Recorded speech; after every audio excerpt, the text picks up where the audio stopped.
Good evening. I will call to order the Finance Committee meeting on May 17th, 2021 at 6 p.m. We have councilors participating in the chamber and remotely via Teams meeting. For the governor's order, all votes will be a roll call vote, and I will begin by asking for a roll call. Councilor Dumas. Councilor Dumas is present. Councilor Tenera. Councilor Tenera is present. Councilor Oram. Councilor Oram is present. Councilor Pearlman. Councilor Pearlman is present. And Councilor Irish is present.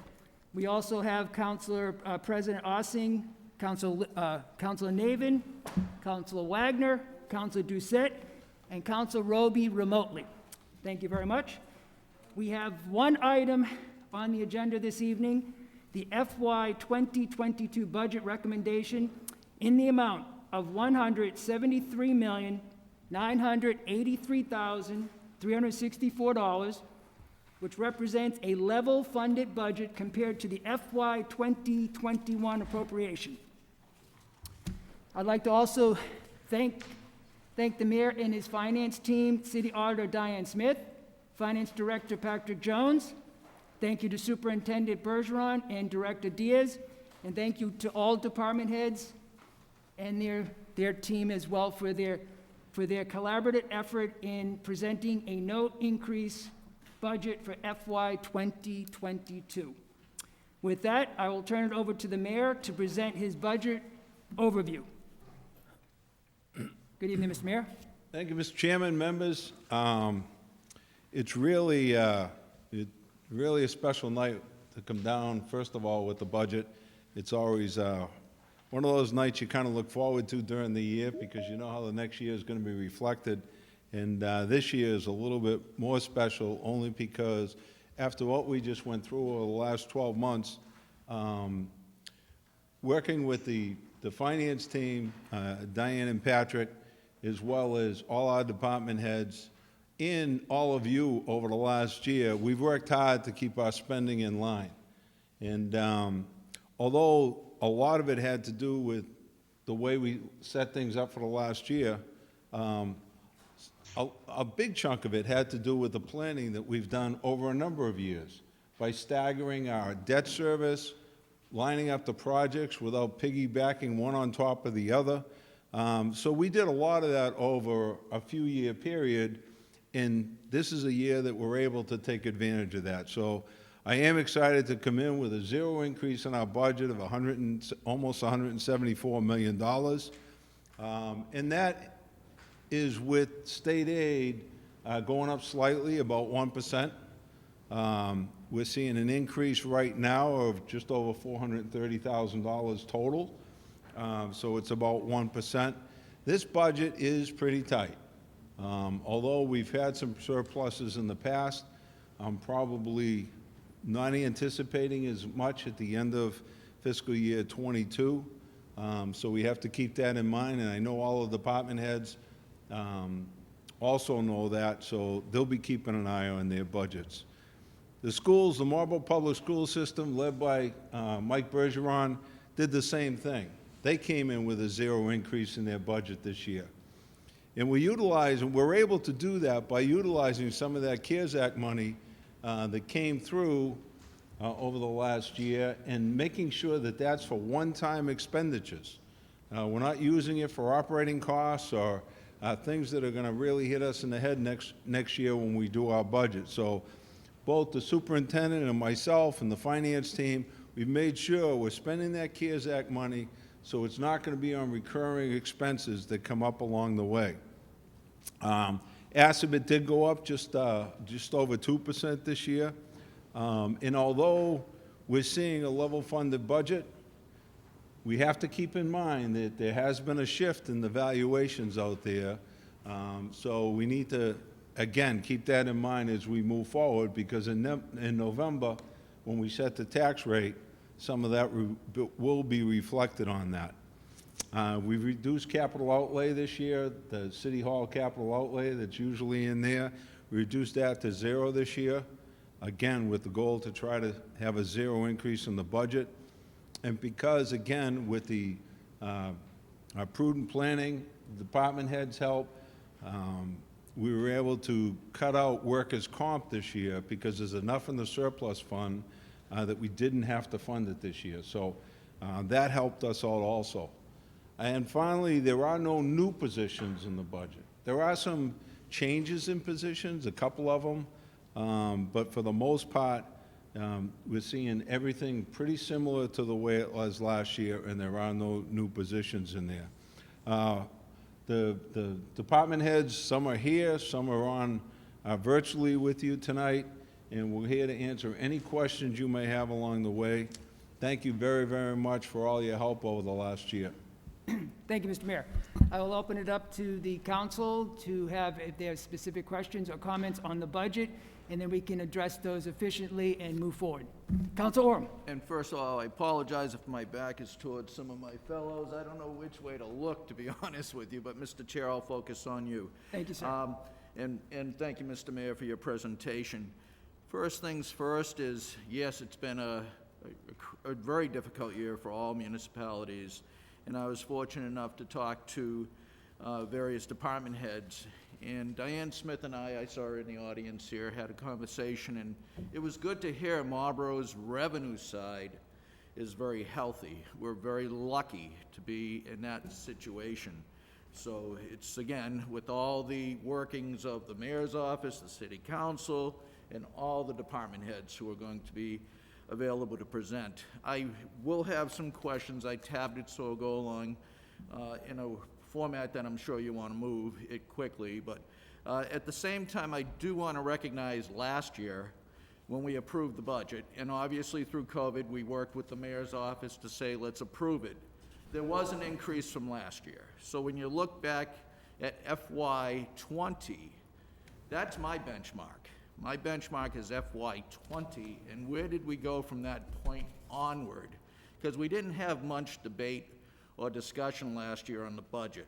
So when I look at various line items, I am looking back even for the schools to FY20, and that gives a different scenario than level funded. I credit the mayor for level funding this year from last year, but last year's was an increase from FY19, was it? FY20. We're in FY21 right now. So with that, that's only my beginning intro to that. I will have questions, Mr. Chair, and thank you. Yeah, and Council Orem, if you would like, you can start with your questions now. I believe to go forward and try to be efficient for every council to have their moment with comments, that if you have a particular item or a page number, we can get right to that and get your questions answered. Well, if I will yield to other councils if they have any intro they would like to say. I pretty much have it all tabbed the way the book was set up. I took the supplemental and added it to my book here, so it's all together. So as we go through it, but I want to yield the floor for a minute to make sure others, and I will follow your format as it relates to questions. Thank you, Councilor. Mr. Chair. Okay, now we'll open it up to the rest of the members and the council, if they have any questions. Councilor Dumas. Thank you, Chair. I just wanted to commend all the department heads for a lot of their level funding. My concern will be the mid-year transfers. And I'm concerned over the next year or 2 years regarding the budget. I don't think that we can rely much on the state as the years to come with the debt increasing with COVID. So you did a great job, but you definitely set a precedent for the next budgets for the years to come, because we know that we can do a lot more level funding than we have in the past. And I'll be interested to see how the mid-year transfers relate to the budget based upon all the level funding that you have done. So just please keep that in mind as the mid-year transfers come in. I would like to keep that same level funding thought process. I know that things may be good right now, but I think the things, owning a small business, I'm very concerned as the years to come with paying back the debt that the state has accumulated due to COVID. That's just my 2 cents. Thank you. Thank you, Councilor Dumas, and I think a lot of councils echo that sentiment, because throughout the year, when we do have mid-year transfers, we do have recommendations, and part of the mayor's budget is, after this point forward, is an ongoing budget that him and his team will work with. Thank you, Councilor. Councilor Landers. Just a comment.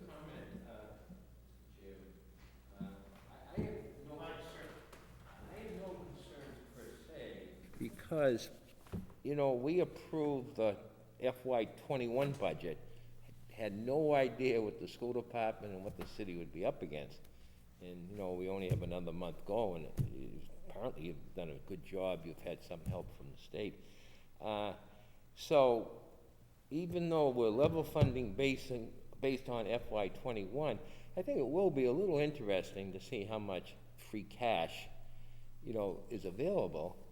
And what has helped us there is the fact that the state has picked up some expenses from the school, some from the state. So I'm not too concerned about that. And, you know, a level funded budget, you know, makes it very difficult for the department heads. I mean, now, I don't want to put the mayor on the spot, but I assume there's going to be some negotiations with different, you know, labor unions. And basically, you'll do what you've done in the past. At some point in the year, if you settle any contracts, you will come back looking for a supplementary budget. Is that correct? Yes, we've started negotiating with several contracts, and I would be happy to say that we've actually agreed and signed on one of those contracts. So we're fortunate that we have some of the leaders of the unions that are very, very cooperative, understanding the times that we're in right now, and we've settled with the command union up at the police department. So and I'll be glad to send that amendment down to you. Takes effect July 1st, 2021. And I know that up at the schools, the superintendent is settled with two contracts up there. And again, many of the union leaders are being very cooperative and understanding, and, you know. Well, they're being realistic, I think. They're being extremely realistic. And that's the key. Yeah. I mean, and this year, I mean, we're going through the year, we are slightly ahead of revenues. You know, we're in the comfort zone, so we're okay. But that's because we have some positions that we haven't backfilled. So there's other things in there as to why we have a surplus on the expenditure side right now, because we wanted to keep an eye on those revenues coming in over the last 10 months, and we've been pretty fortunate. We're running just ahead of schedule. We're still waiting for one more payment from the state that didn't come in last month. Our water and sewer is coming in right on the mark, so we're good there. So and that's through planning from the administration, as well as our department heads, and especially our finance team, Diane and Patrick. We sit down and we go through these projections, so, because we can sit here and add, you know, all kinds of money to the budget, and then set revenues that are unrealistic, and it doesn't do anyone any good, because you gotta pay it back at the end of the year. So we've been trying to really use conservative revenue numbers, and we use a conservative budget every year, so. Congratulations. I've said it all year to you, and certainly to the superintendent of schools. I don't envy you guys at all, and I'm glad I retired 20 years ago. Thank you, Mr. Chairman. Thank you, Councilor Landers. Councilor Doucette. Thank you very much, Mr. Chair. So the two documents that we had, the supplemental budget information and the mayor budget, they are presented as standalone documents, but there's a lot of links between them. And as I was going through one and the other, in my head I was trying to keep track of it all. As far as just general feedback, I'd like to see the tabs actually in the, similar tabs within the mayor's budget, so that way I could kind of compare notes on here versus the numbers in here. The supplemental information I thought was outstanding. I know the school committee is here, and that I read through that, and it was just absolutely amazing, the level and expertise that was provided and how they helped the community through the budget. I think, you know, as Council Landers was saying, I think we need to keep an eye on free cash, because that's the whole key. You know, if we can maintain the level budget, I think that's appropriate position to be in based upon the global crisis that we're in. Try to keep it as level as possible. So overall, this is one of the really solid presentations compared to the other years I've been here. So I appreciate all the work you guys did into this. Thank you, Councilor Doucette. I believe Council Roby has a question. You're on mute. Thank you, Mr. Chair. I guess I just wanted to go back to the question that Councilor Landers had asked with the union negotiations. I believe he said a supplemental budget. I believe what we will do is take the almost $1.5 million that's in salary reserve that's included in this budget and use that to transfer as union contracts are approved. We're not anticipating a need for a supplemental budget. Is that correct?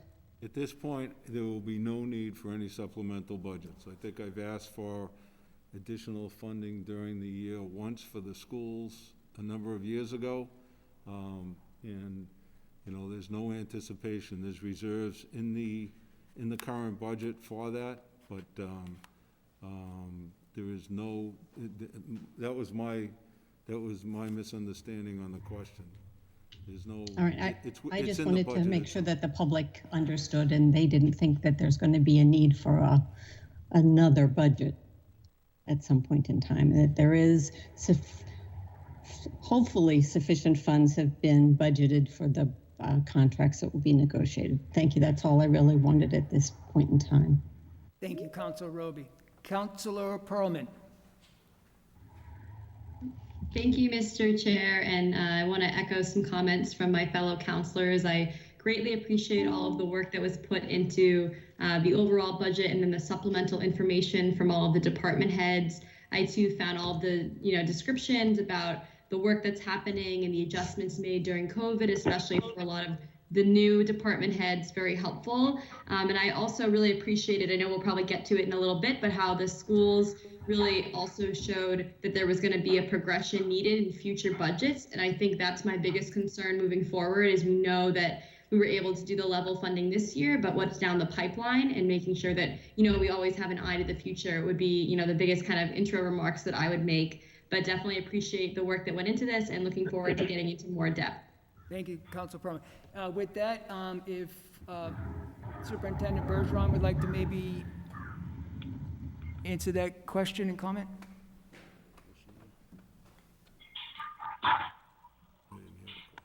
Thank you, Mr. Thank you, Mr. Superintendent. Chair. Thank you. If I understood the question, it was about our future thinking of the next 4 years. So when we developed our FY22 budget, we did it with a specific intent to be able to give the mayor, the school committee, and the city council a forward-thinking 4-year plan. So that way you could see where our needs were going to be, whether it be class size reduction or maintaining class sizes, expansion of programs, or if there was anything as part of our strategy for improvement that we were going to be asking for funding.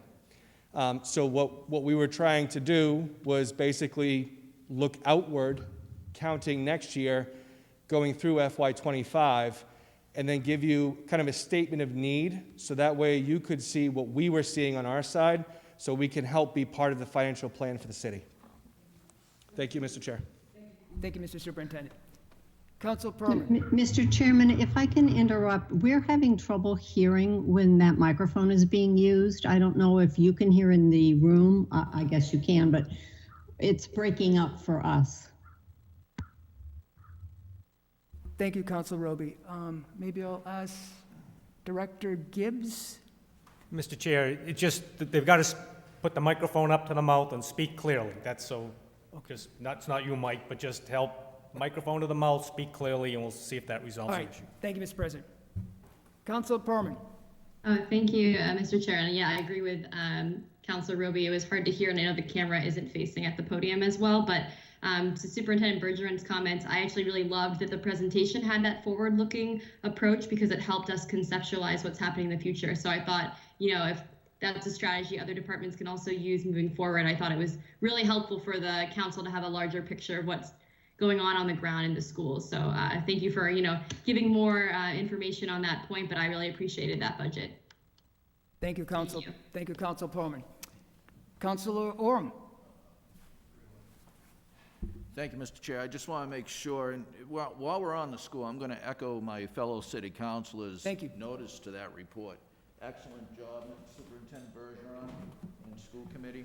I was very impressed with I was very impressed with that, and especially when you look back to, I brought up FY20. When you look back to FY20 and you go up to FY22, it's almost very close to what we saw. We saw a 7% increase in those 2 years, 3.5 each year, give or take. And I was very impressed when I read the report that that's what they're gearing towards, that 3.5, give or take.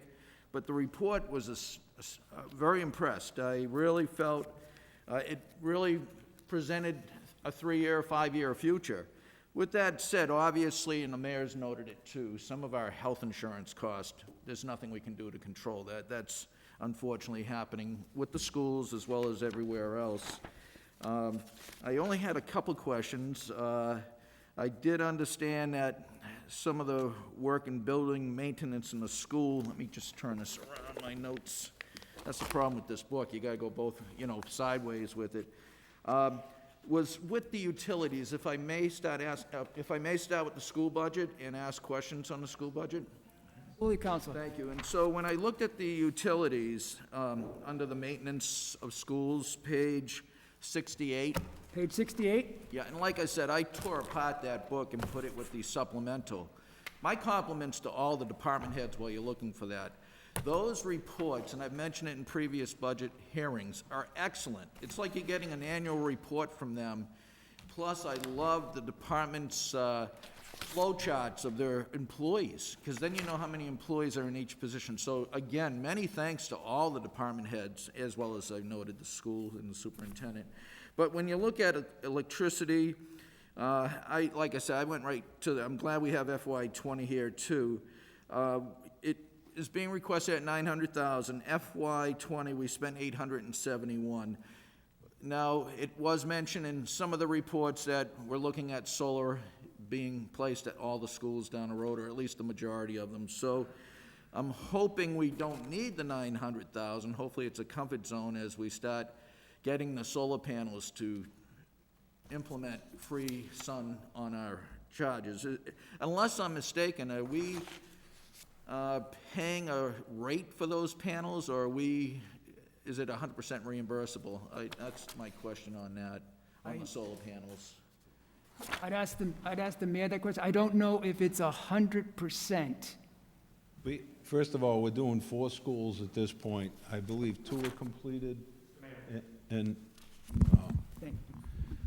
I believe at this point 2 are completed and the others are on their way.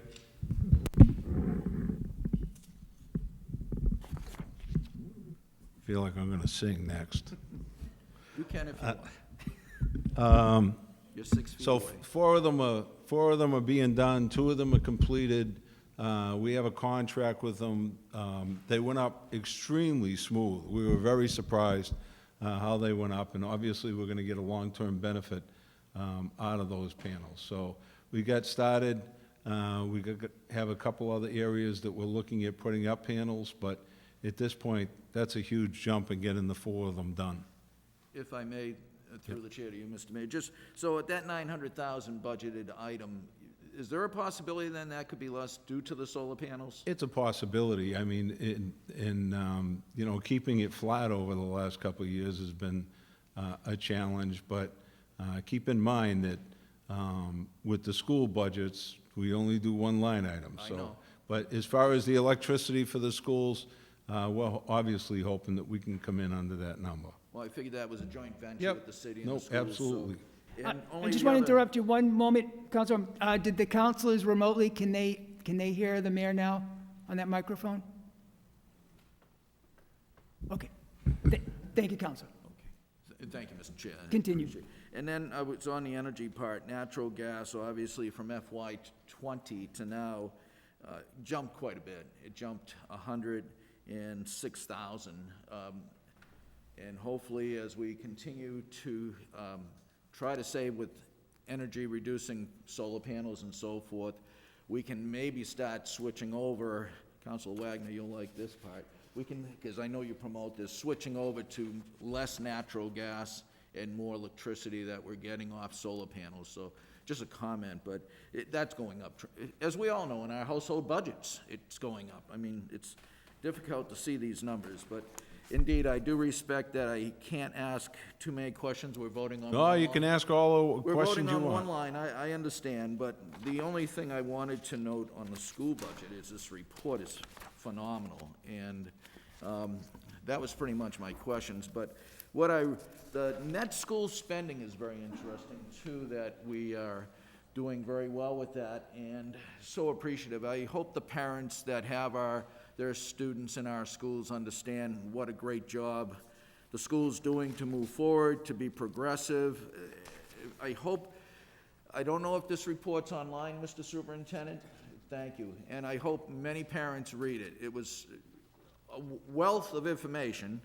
I had a teacher that used to say that, and with the chemistry book I used to have. Mrs. Sandini in Marlborough. Okay, that's enough editorial stuff. But anyways, again, it's just, I was amazed at how much information was here. What we spent on our students is very close to the state average. And as many councilors and the mayor know from serving with me, I support the schools, so continue on with this effort. You'll have my support with the increase that you're asking for in the future years, and you've given plenty of explanations in here and why. And the other thing I just wanted to note, Mr. Chair, and I'll be done, is the fact you're reaching out for grants as well, and that was in here as well, and that, very impressed with the process and the progress at the school system. So thank you, Mr. Chair. And Mr. Mayor. just a comment on your net school spending, we've been way in excess of net school spending in the city of Marlborough for a number of years. So as the superintendent says, you know, we can reallocate some resources, but we do a very good job in funding our school system. And if I may, Mr. Chair, I had it all highlighted, but I'm trying to put it in a minute or two. That's fine, Is that we are expecting, and it was in this report, some capital improvements within our schools, the older ones, obviously. So, and I was happy to see how that was spelled out as well. They're big numbers, but we have to be considerate on the age of our buildings. So, Absolutely, Council. but the school's making every effort to combine programs, like at the Hildreth going to the high school. The night school was impressive, you know, all this extra that I hope the city of Marlborough's residents know being made at our school systems. Thank you. Yeah, they've done a phenomenal job. We're very pleased with that. President Austin. Thank you, Mr. Chair. I just want to make sure, Councilwoman, you mentioned a $106,000 increase in natural gas. Let me, I'm looking at level funded for both years, Mike. You see that? let me go back. Sorry about that. Oh, that's okay, I'll go right to the sheet. I got them tabbed, so it shouldn't, I saw, and hopefully I just want to make sure the message is right, Natural because they're gas both level funded, both in. Gas. That I is had level funded. 20 actual versus 21. Yeah, FY actual 20 was 281,055, Yes. and then, it's being budgeted, and well, the question was actually, are we expecting not to spend 387? Thank you, Mr. President. Actually, that was my question, is, since we only spent 281,000, do we really need 387? So actually, you brought that question to mind. But again, those are fiscal year 20 actuals, we're in fiscal year 21 Yes. actuals. So, okay, I just want to make sure it's level funded, that message is, It is from FY 20 to 21 to FY 22. 22, but again, my concern is it going to go up, or are we over budgeting? With my concern, just like with our snow and ice budget sometimes, that we overestimating, but as I said earlier, the energy bills don't go down unless you're trying to find renewables, in my view. So hats off to the Energy Committee in this city, too, for getting wind power running our city. Thank you, Mr. Chair. Thank you, Councilwoman. Councilor Doucette. Thank you very much, Mr. Chair. So if we're going to go through the bullet list, I'll volunteer to throw my bullets out first. I just start with a question on page 1. The sewer cost is actually dropping by 17%. Kind of surprised that would be dropping, so is there an explanation as far as why? That was reclassing to a different department. We had something in there that really should have been reflected in our trash pickup, correct? Thank you, Commissioner. Yes. Thank you very much. Pleasure to be here tonight. So what you see with the rubbish and the sludge, We previously had a combined rubbish sludge account, and that was because we delivered both our municipal solid waste and our sludge from our treatment plants to the East Plant We Care site. The contractor was We Care. So the contractor is out, We Care is gone. And what we're doing here with this proposal here is to separate sludge from solid waste, so that we have an accurate cost accounting for how much it costs to take care of sludge and how much it costs to take care of municipal solid waste, because we're not co-mingling anymore at the We Care site. Okay, so this is a one-time drop, This is a one-time. but it will continue at this new level? I can't speak to the funding level, but the way that we've separated it out this will be the one time that we do this, and then we'll go on from here as. Okay, so the savings of 17%, it's gonna jump back up after in '23, or Well, is it gonna stay? I'm not certain what numbers you're Okay. looking at. I don't have that in front of me, but. Council, that was taken out and put into a different area of the budget. Okay. So isn't a reduction of 17%. It's been moved to another To area. another of the area? budget, Okay, so. okay, that's fine, I appreciate that. Council Wagner, did you hear that? We Care's gone. I did hear that. I'm very excited. I have a couple of other questions on page 2. Workers' compensation is being dropped,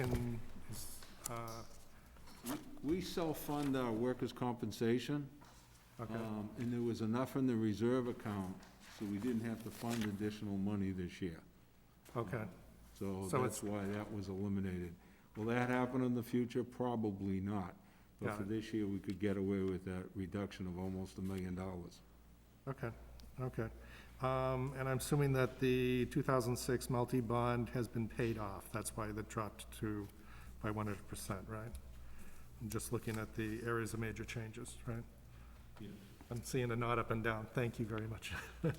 And the new bond is the multi-bond sewer for 2020, so that's why it jumped up, partial 1 year, complete this year.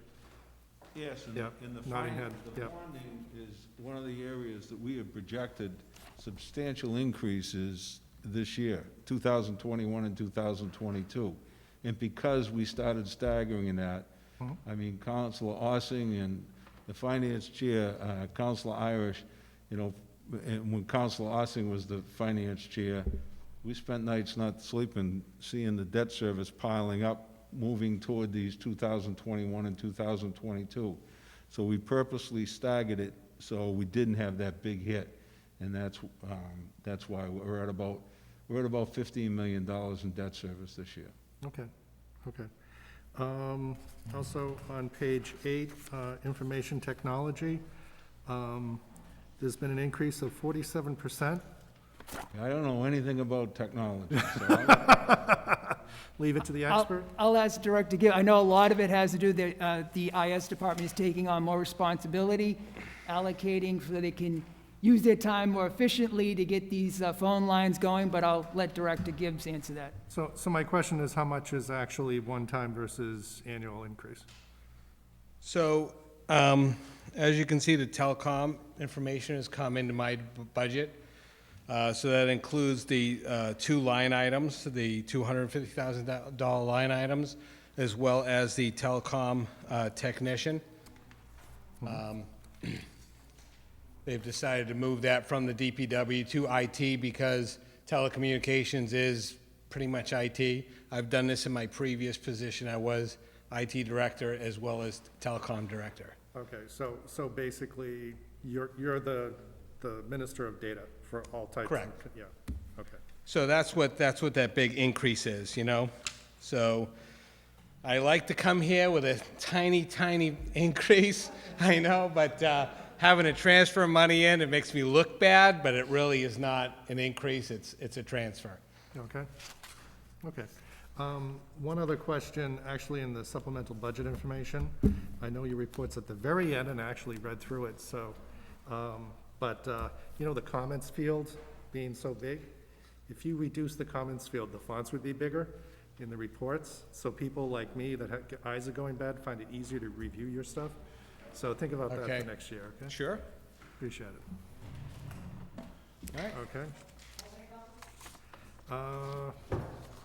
there's a couple of others that I had, but I'll give someone a break and I'll come back to it. I'm not sure how, I mean, I got little tabs throughout this whole thing. I'm not sure if you want to have everyone go through their little. Mr. Chair. Council Perlman. Thank you, Counselor. I wanted to just echo, I think, what Councilor Doucette was about to say. I wonder if it'd be helpful to restructure the conversation to go by department or by tab from the supplemental budget. I wouldn't want to have, department heads jumping up and down when each counselor has a series of questions. And so I know we didn't get to go through this process last year, but I think it might run more efficiently and allow for a concentration of discussion. Yep, I absolutely hear you, Council Perlman. The whole idea with the FY 2022 budget, councilors did have time to make a review and have any comments available. The whole idea is this is the mayor's budget, and to be efficiently and to go forward, if any councilors have questions, they can answer them at this point, and then the department heads that are here in the chamber or remotely can then address those questions. Mr. Chair, if I may. Council Orman. And I agree with Council Perlman. If we go in the order of the supplemental or the tabs, it would make it easier. But I know Mr. Gibbs was hoping he'd go up first because he was the last in the tabs. So that worked out pretty good, didn't it, Mark? But in all respects, if I can just, where Councilor Doucette was mentioning the recycling budget, if I can go to page 97, and sorry, I don't mean to point, 97 and 98, because that's where it talks about the $2 million that we're talking about that was shown as a reduction from We Care. But then if you go to, especially page 98, you'll see under, there's an increase in, I know the Assistant Commissioner had mentioned this to me when we were talking about the transfer station a few months ago, but under curbside recycling, it should be recognized, and it doesn't have anything to do with We Care that I believe, but you can make a note if it does. There's an increase from $570,000 in FY '21 to $2,024,000 in this fiscal year coming up, FY '22. I know we were talking about how expensive it is because the market's not handling recyclables the way it used to, where you would get money for them, now you're paying. But I saw the commissioner coming up, so I'd be glad to listen in on if I'm accurate with that, or is that something to do with We Care as well? The sludge, I should say. Yeah, so this does go to what I was speaking about before, which is that separation of cost between sludge and solid waste and recycling.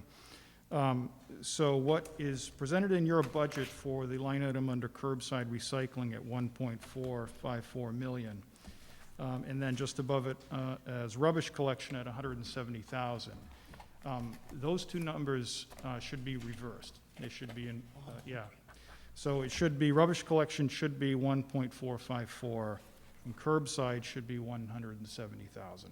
We just discovered that after the budget books had been prepared. And that's curbside recycling, that next line item you're saying? That's correct. What was that, 1.4 million, you said? 1.454 million should be on the rubbish collection line, and the 170,000 should be under the curbside recycling line. Thank you, Mr. Commissioner. It's still a little hefty, it's still an increase of $500,000 or more, actually, but we were warned. The Assistant Commissioner kind of warned us when we were talking about the transfer station that costs are going up on you. But now that we're handling the sludge as a city, not We Care, the cost to get rid of the sludge and the solid waste is built into now to some of these numbers here, the curbside? So what you're seeing on this page is not for 388. sludge. That's just for solid waste. Okay, so indeed, we're paying more for solid waste, and residents should be aware of that, and do the best they can. And I was advised, and maybe you're aware of it too, that my kids think I'm crazy, but I'll take as much cardboard to the transfer station as possible, because it has more worth down in that dumpster, but not dumpster, but collection unit, than it does me throwing it in my bin, basically, so. But thank you. It got convoluted with the sludge. I didn't know what these numbers were reflecting, but you still indicate that we definitely see an increase in the cost for recycling at this point. Absolutely. Thank you, Mr. Commissioner. Thank you, Mr. Chair, because I Thank think you, if we Councilor. go back in order, it would be a good Thank you, idea. Council. I'm going to go back to Council Perlman, and then what we can do as a committee, we do have the supplemental budget, which every year has been very helpful that the department heads do put this together. I do want to remind counselors that this is questions on the budget. It's not basically what we've done on our summer vacation. To stick to the platform here and to go forward with this budget, this is a level-funded budget. But we will go with the supplemental and budget, because I know every year this has been very, very helpful. So let's start with that, and I'll go to Council Proman. Mr. Chair, are you coming back to me for overall questions? I didn't have my hand raised at this time, but. No, I'm sorry, Council Proman. Just mentioning that we can revisit and go to the supplemental budget if you do have any questions. Okay, yeah, I just didn't want to keep having department heads go up and down. So, you know, I know Councilor Roby had her hand raised, so I can let her speak. And then I actually had some things returning to the schools, but I didn't want to, you know, do that if we were still on the DPW. Okay, thank you, Council Proman. I will go to Council Rope. Thank you, Mr. Chair. And I guess I will also echo the comments that I think it's a little confusing the way we're doing this, and maybe that's because you think it's a zero funded, but there are multiple counselors with questions, so it seems like we are just going round in circles instead of sticking with one topic, starting with the beginning of the budget. But while we're on rubbish and collecting, now I'm confused with the comments that were just made by Commissioner Dival on page 98, where he said the numbers of the decrease are reversed, but if you do the math, they're not reversed. So are the other numbers, is the actual budget line wrong? Or did I misunderstand what he said?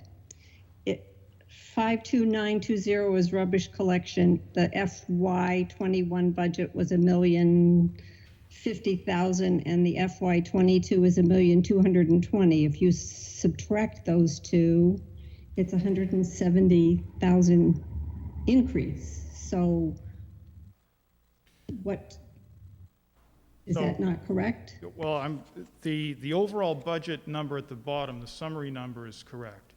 It's the 170,000 and the 1.454 million need to be flipped.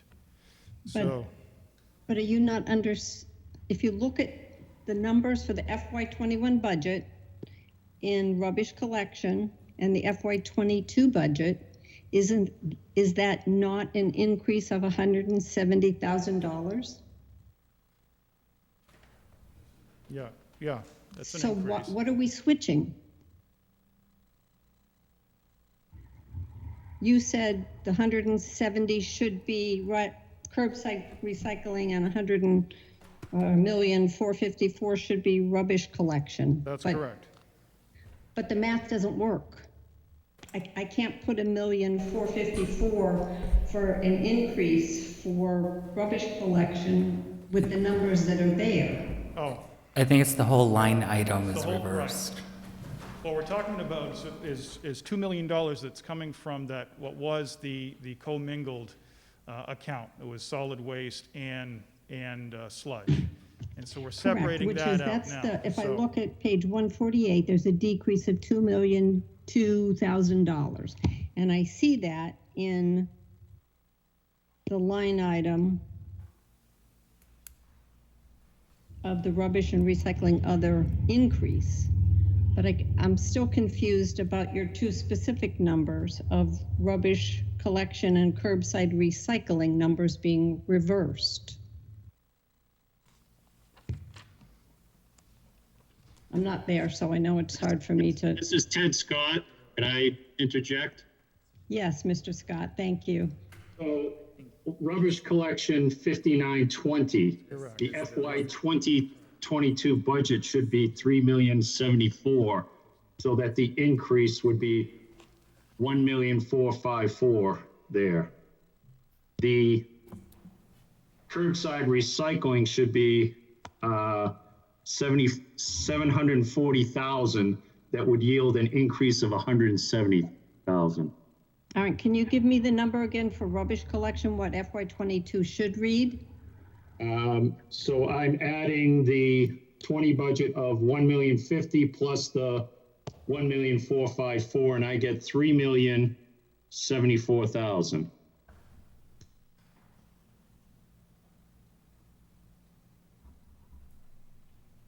Okay, so that line item needs to be, those two line items in the actual FY22 budget need to be corrected. Correct. Okay, so now it makes sense to do the addition and subtraction, but Yep. not without that change. Okay, thank you. Thank you, Council Roby. All right, so to get on the same field here, we will look at the supplemental budget, and then we can get those questions addressed. If anyone, I don't know if Council Orm had a question on the supplemental budget? Mr. Chair, I took all the budget information, put it in the tab book. Are we going by the tab book? Are we going by the schedule that was given to us with the, all the line items? I have both if we need to. Yeah, I mean, if there's any question, the whole idea was definitely if we had the supplemental budget. Yeah. My intent was not to go to every line item on the entire budget. But if you had certain questions, to be transparent, absolutely, we wanted to get those Well, addressed. the first tab I had, if I may, and then I'll yield, was under the assessors budget, and it was just, I had questions on, again, it was what they provided in the tabs, it was the, and it's in our line item as well, professional services. It sounds from reading this, we're hiring a new professional as our assessor. Yes, But at the same time, we're reserving the potential to keep professional services on board. Am I correct in saying that? that is correct. I'll let the mayor address that, because if they do hire an assessor, director of assessing, but I'll have There'll be some additional services that will be needed, and that, why that line item has been reduced substantially, but there still will be a need for some outside services. Thank you. It was just, wasn't sure if you're keeping both or Nope. reserving Well, it, I so mean, you- there'll be outside services for certain, Yep, so you have 127,400 for professional services, and that's about 103,000 reduction, which Right. I know is going into your salary position. Right. Thank you, that clarifies that. Thank you, Mr. Chair. That was my only question on the assessors. Thank you, Council Orem. Any other questions from the council?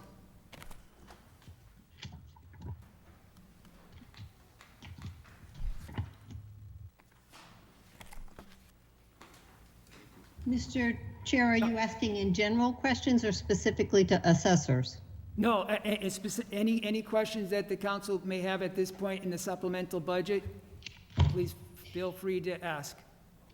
All right, to me, it's confusing. It's not a supplemental budget, it's supplemental material to Material. explain what's in the budget. So, Information, yes, yes, can I go to IT and bring Mr. Gibbs back? absolutely. That was really where I had most of my unanswered questions. Thank you. And actually, maybe not for him so much as for Diane Smith. And it's specifically on the moving the telecom tech to IT from DPW, where it's now listed under the electrician's line. And I wonder if instead we really do need to add a new line, because my understanding is this person is not an electrician. So it becomes confusing if we're using a state code for somebody who's not an electrician.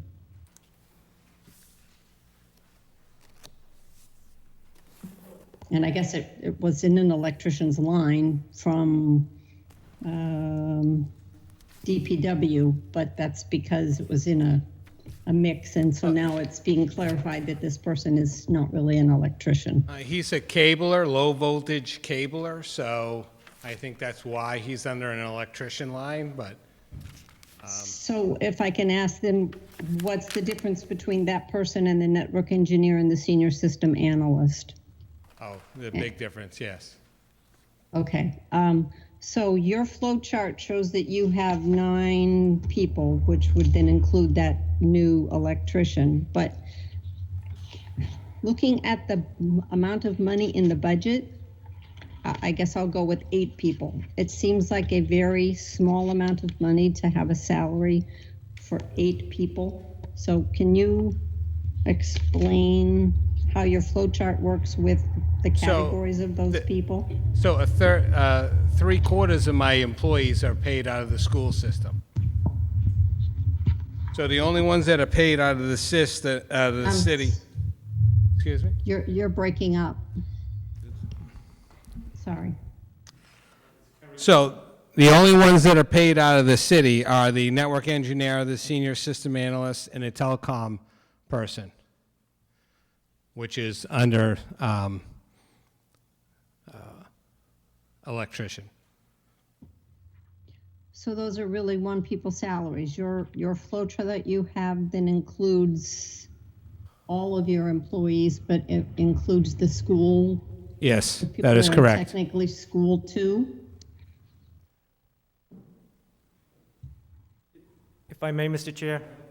Yes, Mr. President. So none of this has changed, Counselor Roby. Half of his staff is paid out of the school budget that you do not have. Well, you have it, but you got to go find it. What's presented here is what's paid on the city And that's why I side. guess I was confused, because to me, they should just be in the school budget, not in the city side. So, yes, you're correct. It's history, but it's confusing when it's looked at. I'm sorry, I wasn't trying to confuse anybody. It's just they asked for my, who works into my department, so I put them there. I even put down the meetings person who's going to be, just part-time. They'll be gone in, 3 or 4 months, so. Okay, yeah, and I understand that. It just didn't help me with trying to figure out. So there is one person that's the senior system analyst and one person that's a network engineer. And then you have this new person who is a telecom tech. That is correct. That are technically the city employees. That is correct. Paid under the city. Okay.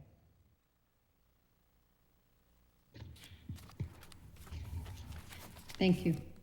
Thank you. Thank you, Director Gibbs. So, Mr. Chair, well, Mr. Gibbs is up there. Does any other counselor have a question for Mr. Gibbs, and then we can dispense with Mr. Gibbs? Thank you, Mr. President. I will second that. Any other questions for Director Gibbs? Oh, none? All right, great, beautiful, thank you very much. Thank you.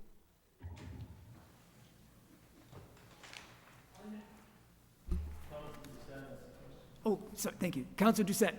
Thank you very much, Mr. Chair. I was just going through my notes. I'm just trying to pick up the ones that I think are more pressing, but on page 53 of the budget, there's a reference to other general government, where it goes from 770,000 to 1,475,000. What other general government requires such an increase? That's a line item that's there. That's a line item that's there every year, Counselor, and what it includes is any potential retirements that are happening in the city, we have to appropriately put in the budget. So some may retire, some may not retire, but they're required to tell us before we do the budget so we can put it in there. So that includes the number of them, as well as a cost of living increase for the city employees. Okay, okay. I appreciate the clarification for that. I'll let another counselor go for another set of questions while we work through. I don't think there's any other questions, Counselor, if you want to. Oh, Counselor Doucette? Yeah, okay. Well, then we can start getting into other departments. On page 61, there's fire other, which seems to increase by 28%. Again, it's what other? Is the chief on? Is the fire chief on? Page 61 of the budget, at the very bottom, just above fire department, there's a fire other, and there's an increase of 28%. I just want to know what's what.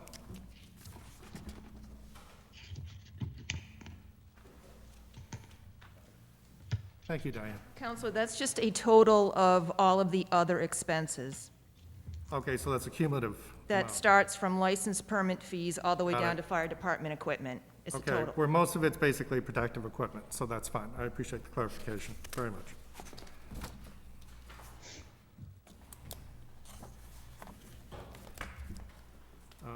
One question the one I really had, Actually, on the last page, 162, there is a long-term debt interest for the 2010, and it jumps from, well, basically 3,000 to 75,000. Why is the 10-year-old debt suddenly ballooning? So last year, as you all know, it was my first go-around with the budget and budgeting for debt service. And the previous comptroller treasurer had certain buckets set up.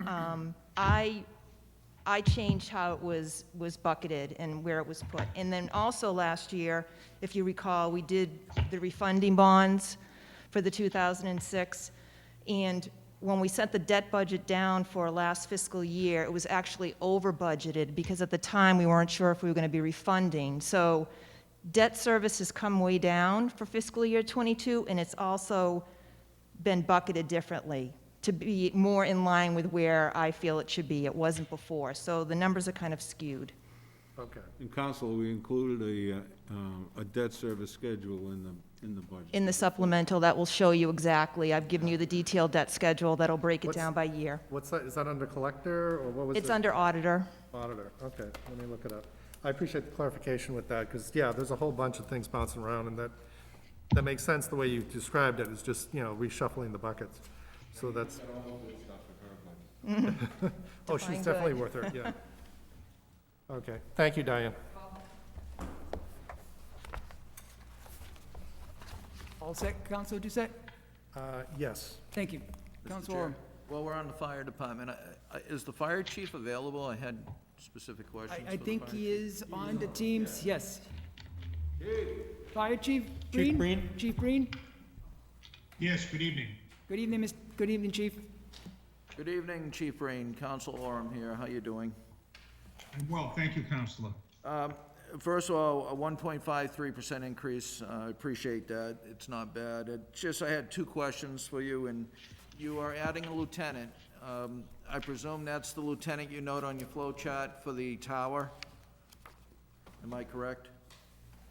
No, actually, you're not, Counselor, and thank you for this opportunity to clarify. At the time that we submitted our budget in late February, we literally had 9 lieutenants, and that was due to the fact that we temporarily promoted a provisional fire lieutenant because one of our fire lieutenants reported to us that he would be out on medical leave for approximately 12 plus weeks. So because we have to pay that rate regardless, we actually promoted somebody on that shift who was on the promotional list to the position of lieutenant. So what we had is, for the budget in that period of time, we had 9 lieutenants at the time and 1 less firefighter. We will make an adjustment within the fiscal year 22 budget and restore those positions because that lieutenant who was out on medical leave has now fully retired. So we're back to normal numbers, and that's what the discrepancy was. Thank you, Chief. So you'll be back to 8 lieutenants and that firefighter that you need to replace. And then That is, Counselor. I'm sorry, I didn't mean to interject. Thank you. And just one other question, and I looked all over the flow chart. I'm very happy to see that you are having an EMA person in their emergency management. Where do they fall in the flow chart? I couldn't find them, and I didn't know where they fell into your flow chart. So thank you, Counselor, for the question, and for those listening. So, I could have easily put that emergency management director in the flow chart, but technically that emergency management director does not report to me. He reports directly to the mayor. Okay, so it's with you, okay. That's fine. I just didn't know the structure, and thank you very much for your answers, and those were my only questions. Thank you. Thank you. Thank you, Mr. Chair.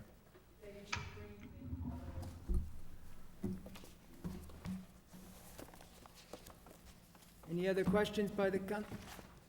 Mr. Chair, I have a question for the fire chief. Council Perlman. Thank you, Mr. Chair. I just wanted to clarify a question I had regarding, I know you noted in your overview that there is a desire for the future to have increased staffing. And I know that there also was the flow chart that suggested the, 14 versus 15 people within a certain, period of time, which would be on duty. Is that, is the additional staffing noted would that be one additional person to meet that for every single time that you need I guess, a shift? Would that be the right terminology? Every time you need a shift? Or how many people in the future would that end up to be? Thank you for your question, Counselor. So it's a great point that I can clarify. You perhaps received a copy of the organizational chart with my budget submission. On the bottom of that chart, you'll see a little bit of an area that talks about the current minimum staffing and then the proposed minimum staffing. So as a quick explanation, if we start each fire shift, we have 4 platoons or battalions as we call them. Each shift without any person taking leave would start with 18 people. We will run down to a minimum number of 14 persons per shift. What I would like to do is increase that minimum shift staffing in accordance with national standards and in accordance with the MRI published report from 2014 recommending that Marlborough operate with a minimum of 15 persons. That's the national standard for a community our size. To do that, we could increase overtime and/or hire additional personnel. However, given our budget restrictions and our constraints, this was not the year to do that. So I still put it in there so that you can see we're tracking for that in a future budget.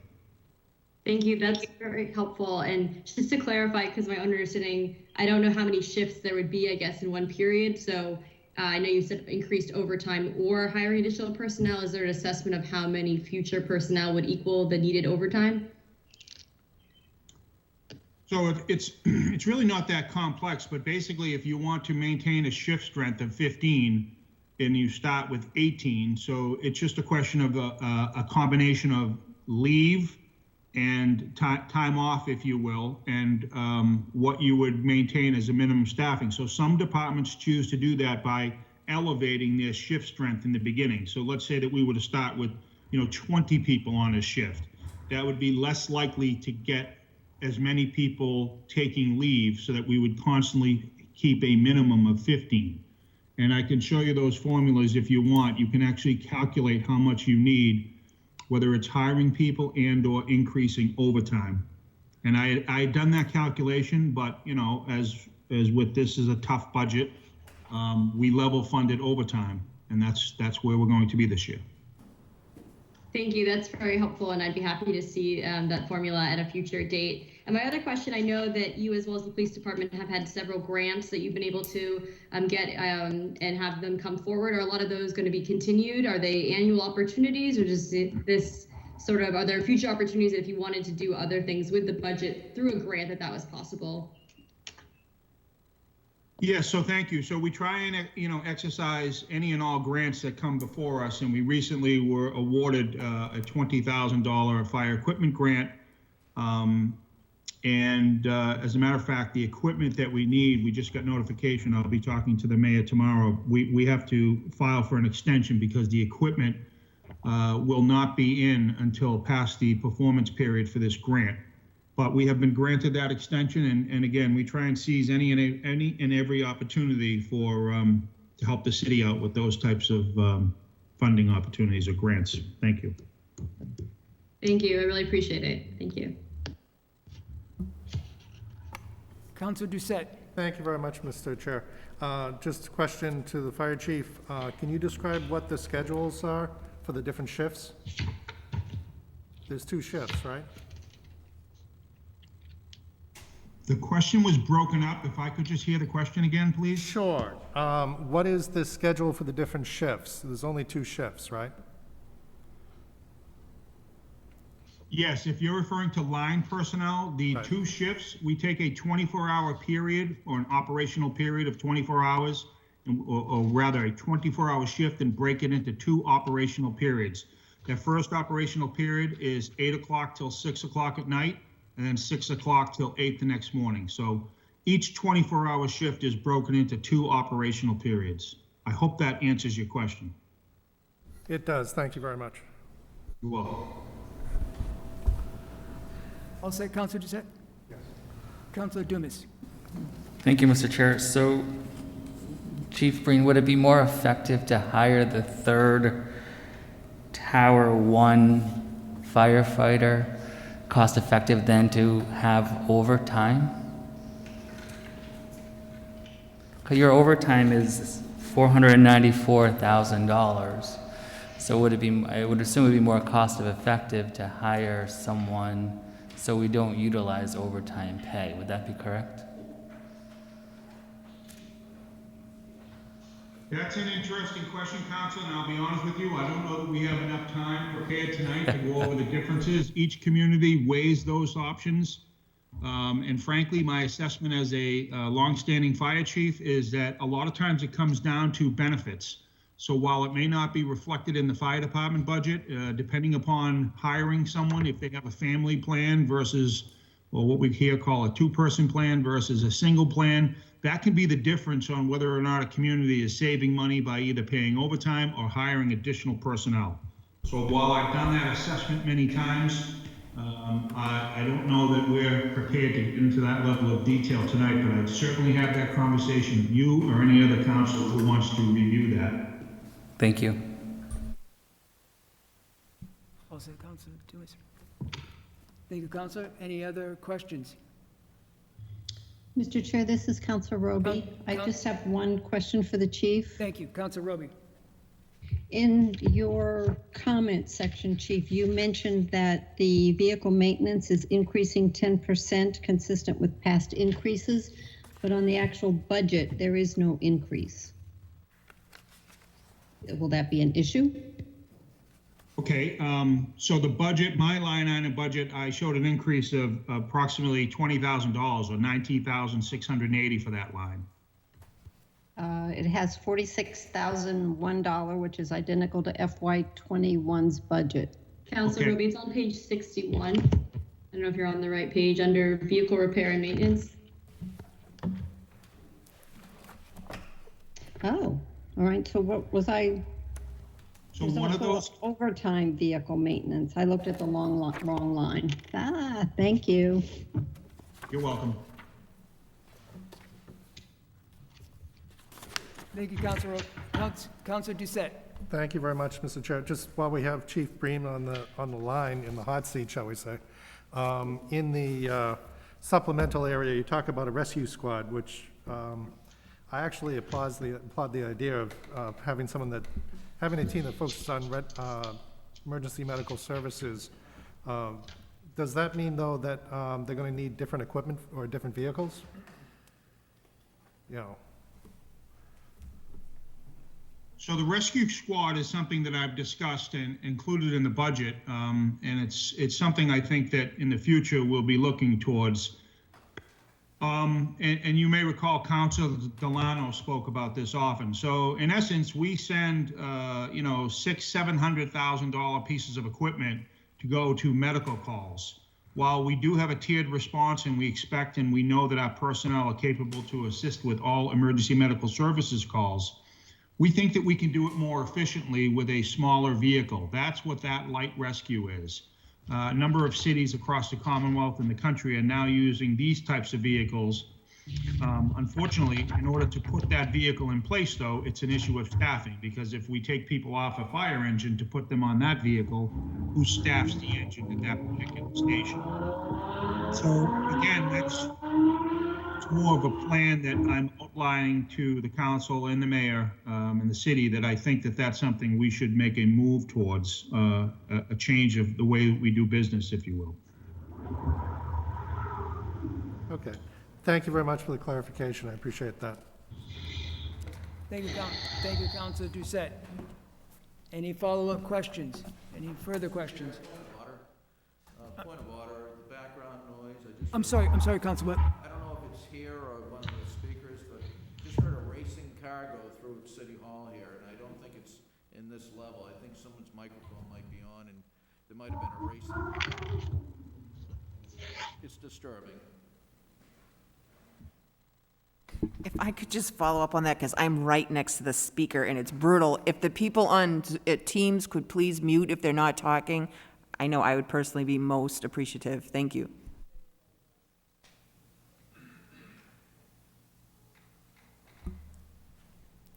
Any further questions?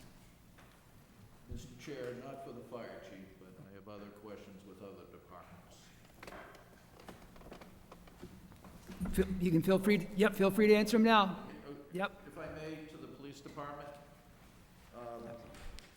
good job on the budget, it wasn't much of an increase. Is my mic on? Good job on the budget, it's just, I had a question on animal control. It was noted in there. Good evening, Chief. Good evening. And I see we're going into a new contract here with animal control. We have about $140,000 budgeted for it. My question is weekend coverage. I see it on the social media a lot. People complain that we're the busiest when everyone's home on weekends. So I guess my question would be, do we need to consider, will that cover the weekend coverage, or is that just for weekdays? No, that covers the weekend coverage as well. They're on call 24 hours. So the problem we have is sometimes the services that they cover. I think there's disagreements with what they should be covering to what they do cover. But they are available 24 hours. If at any time they just call the police station, we can get a hold of them. Okay, so there is coverage. Yes, sir. What would be the coverage they don't get on the weekends that they would get on the weekdays? What do you mean? What? Well, on weekends, you said they don't get the regular coverage, they get it. Well, they wouldn't be in the building. So they're working Monday through Friday. Right, it's just Monday through Friday. But, after hours at night, they're on call. Weekends, they're on call. So either way. Well, and that's in other communities too. I thought it was like you couldn't do certain. Oh, no. It's just the hours that they're there. If there's a rabid animal, they will come out. Yes. And my compliments to you and your department on community policing and recent news articles on coffee hour. I'm gonna have to make one of those coffee hours, but Okay. good job. That's really appreciated. As a city council, I really appreciate the work you're doing with your department. Thank you, Chief. No, we appreciate it. Thank you very much. Thank you, Chief Georgie. Any follow-ups for the Chief Georgie? Councilor Doucette. Thank you very much, Mr. Chair. I was reading through the statement that, for the narrative, and you have to give you guys kudos for getting accredited, for the state. That's really good. And your reference to, you already have policies in place that's already trying to be addressed by the police reform legislation. I got two questions. One is financial, the other one just more about the narrative. We had a conversation that you got 4 new interceptors for the city that were hybrid. Trying to find them in the budget. Where are they? Like when you buy a new interceptor or whatever, how does it appear in the budget? Because that's what I was kind of looking at. That would be under the capital request. That's how it comes through there. Okay, through the not through the budget, but through a capital Right. request? That's Okay. right. And when I submit that, or when it comes down, it's all itemized in there, Okay. as far as, and that's what we noted last year, is that the new interceptors, the new hybrids, they're a newer model, so the models change and the configurations change, so that price has gone up based on Okay. that. Okay, so that's that's not part of the budget, that's part of the capital, which is all good. That's right, yes. The other question, because you do talk about, narcotics and, the focus of the police department on narcotics. With the decriminalization of marijuana, how has that impacted narcotics with the police department? I mean, has it made it a harder work or easier work, or? It's made it a little bit harder in some sense, in that I think a lot of the officers have to change their mindset of how they interact with people. I think traditionally, coming through or coming up, the idea was that marijuana was illegal, but now that it's changed, they've shifted their focus. It's just a matter of retraining them, adjusting their mindset, and. Yeah. I mean, there's still other drugs out there that we need to keep an eye on. I'm just Right. curious on how, from the community perspective, how you guys find engagement with the community has changed. Right, in most cases, it's a civil fine, and then that's how we handle it. But again, it's just a matter of changing your focus and your mindset on it, but. Okay. Thank you very much. Appreciate it. Thank you, Chief. Any further questions for the Chief? Councilor Naden, and now I'll go to Councilor Portman. Thank you, Mr. Chairman. Chief, thanks a lot. I do echo the sentiments of some folks have made about the work that you guys have done in doing outreach to the community and the trainings that you've done. I know you guys reached out and invited us down to one of the trainings, and that was a eye-opening event for me personally, so I do appreciate all the work that you guys are doing.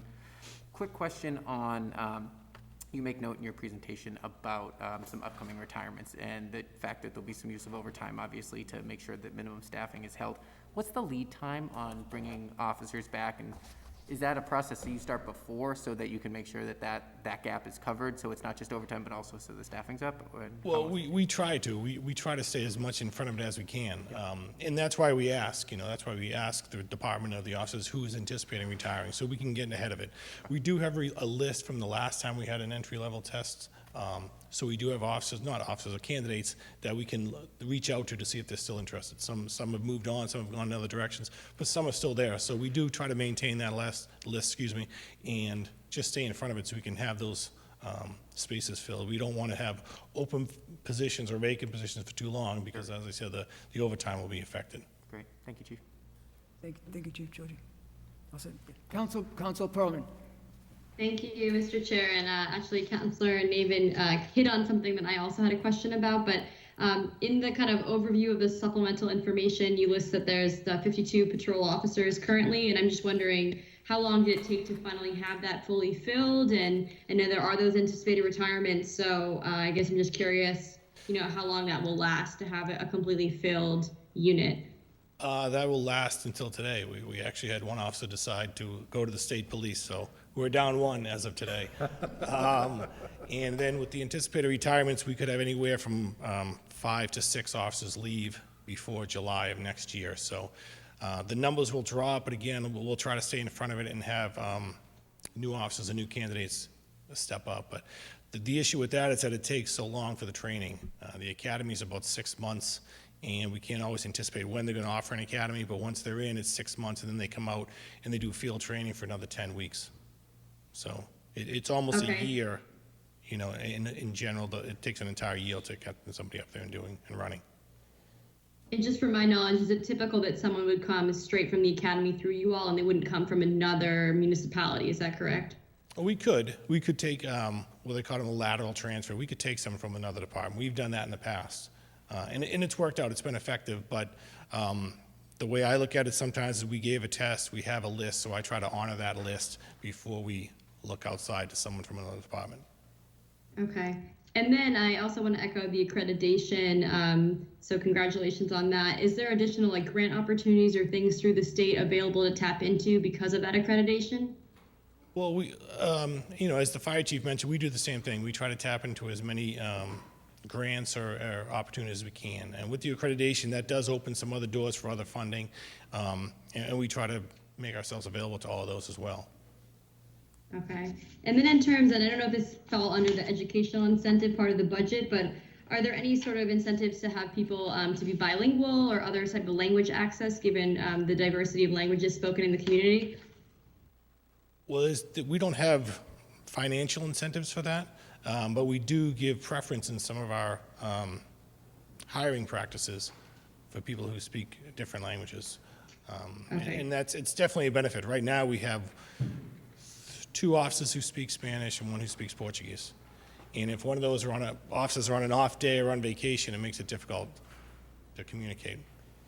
Okay. So you're saying on the educational incentive, and I know it's listed here that someone received their Bachelor's of Science, is that referring to a degree of higher education rather than classes to support their, continued professional development? Is that correct? That's right, yes. That officer is going to receive his bachelor's in the next fiscal year. Okay. And then I did see there was a line item related to translation services, but that would be a separate. Right, that's not internal. That's a company that's contracted that'll come in and assist with booking. If we don't have an officer who speaks Spanish or Portuguese, we'll have someone come in to help with booking practices. Okay, thank you. And then I would just also echo Councilor Orm's comments about the animal control. I know the one that was previously being used had a lot of misgivings from the public, so just as you move forward in that process to take that into consideration would be much appreciated. Okay, certainly. Thank you. Thank you, Chief Georgie. Okay, moving forward, any other questions for any department heads that they may have that they would like to have answered? Council Orm. Yes, it's related, I don't know if the commissioner, no, he's still here. It's related to snow and ice, my favorite subject. I always love looking back at what we spent and what we and I get it, we're not the only I think every municipality does this, but again, we spent 1.2 million, 1.25 million back in actual for FY '20.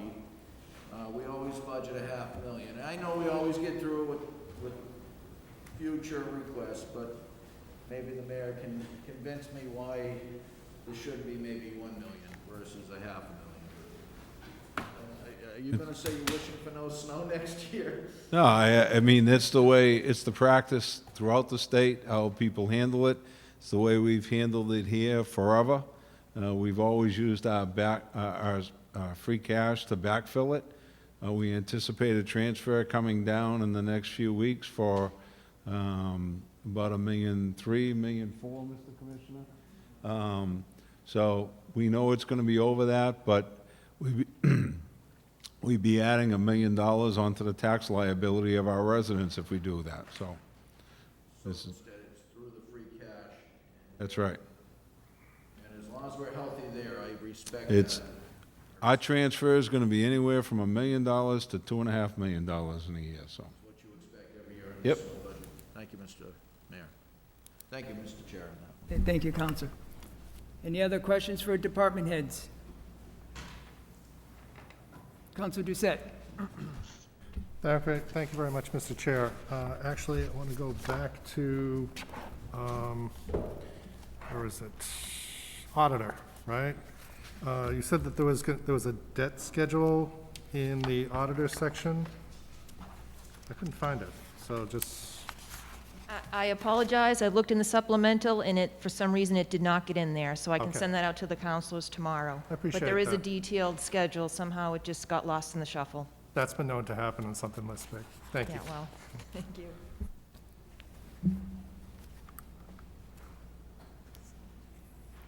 Does that answer your question, Counsel? Councilor Orm. Thank you, Mr. Chair. I'm all set with DPW, if I can jump to another department. Absolutely. I'm just going down the line of the book here. I just had a question on the Board of Health. Obviously, they were quite busy this year, and I'm grateful for them getting the ambassadors and getting the grant money, the CARES money, and so forth. The question I had was, I know we addressed the public health nurse at one point because the salary was increased. The question is, the way it's worded in the Board of Health Director's letter is that it sounds like we don't have a public health nurse right now. Is that correct, the way I read it? Or am I reading it wrong? No. No, we have a public health nurse. So there is a public health nurse on staff? Correct. Okay, it could have been when he wrote this. It was back in April 14th, so it might have been. The way he worded it, I wasn't for sure, so that answers the question. Hopefully, with what we did, we won't have to come back to review the salary again, because as we all learn, it's a very important position, a public health nurse, and that was my only question. Yeah, and seeing, absolutely, and seeing surrounding towns and communities, what they've been going through, I'm very happy that the mayor did act on that early on to get our Board of Health Director. Thank you, Mr. Mayor, thank you, Mr. Chair. Any other questions for department heads? Councilor Doucette. Thank you very much, Mr. Chair. Why don't we start with the school committee for a little while? Get the superintendent of schools up for a conversation. I have a couple of questions, that's all, if you could just get clarification on some of the stuff, mostly in the supplemental material. One of the questions on page 16, which I thought was really good as far as summarizing things, and appreciate the approach for level funded, but how do you see the children population changing over the next couple of years? It's easy to say, oh yeah, operations is level, but what's going on with the kids, you know? I think the first thing we're going to rely upon is the data that we've had in terms of our population. Mr. Diaz and I have also just completed a study looking at housing, and additionally had a statistician come in and give us some enrollment projections. And we look to be pretty flat for some time. Our birth rate has been, try between about 450 and 500 kids per year. We capture about 80% of those kids, almost like clockwork. So you can anticipate between 390 and 415 kindergartners per year, and we've been that way for several years now. And that trend does look to continue. On the east side of the city, definitely as single-family homes start to turn over from folks who are, between 60 and 70 years old to younger families, there definitely could be some movement on that side of the city.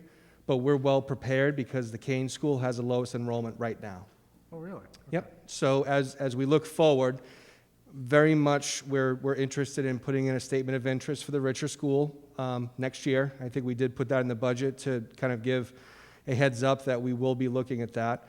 And as you know, because we've been through it, it's a multi-year process that we do with the MSBA, the School Building Authority. And that is to make sure that we have the capacity across the system to handle whatever is coming our way. So from our perspective, looking at the data we have right now, we don't have a lot of population concerns in terms that we're either going to lose too much or gain too much. And the only real wild cards are really going to be single-family homes that turn over, and that generally will generate more kids for you. But people have to go somewhere. Talking about my neighborhood, right? Yeah, people have to go somewhere, though, and it's really hard to buy a house right now. Okay. So we feel pretty stable right now. And I think if you look at our enrollment over the past, I'd say 7 to 8 years, we've been incredibly stable at about 400 kindergarten students every single year. So we feel good. I hope that answered your question. Yeah, it actually does, and I appreciate that. So that's good. One other question on page 19. There's a breakdown of technology capital plan. What is the expected life expectancy of this equipment? Are these 5-year investments? We would think that the smart boards would be at least 5 years, and that's the majority of the funding. Chromebooks are between 3 and 5 years, and what we do try to do, and just being honest, is that as seniors graduate and they have an older Chromebook, we send the Chromebook home with the student, as they really don't have a value after 4 or 5 years, and we've had a very good replacement cycle to be able to control that. I think the one area where we actually could maybe extend a little bit is on teacher laptops. We have a 3-year recycling period. I think we could probably go 3 to 5. I know I've had my laptop for longer than that. It works, it's fine. So I think the laptops we could probably make a little bit longer. Chromebooks, 3 to 5 years, 5 at the top. And the smart boards, at least 5 years. Most of that equipment, it will definitely last that long. And the idea basically is, as seniors graduate, they take the depreciated equipment with them, so it's. Yeah, and and then it usually new still equipment works comes in at great. the other end. Yeah, and it's a nice thing to have for college or whatever their next step is. Right. And what we found is the value of the Chromebooks for trade-ins are very low. So when we depreciate that asset and we're moving it on, it's really isn't worth it to trade them in. There's a lot more hassle. So sometimes it's better to just if we can, let the students graduate at 12th grade with the Chromebook, and we don't ask for it back. Okay.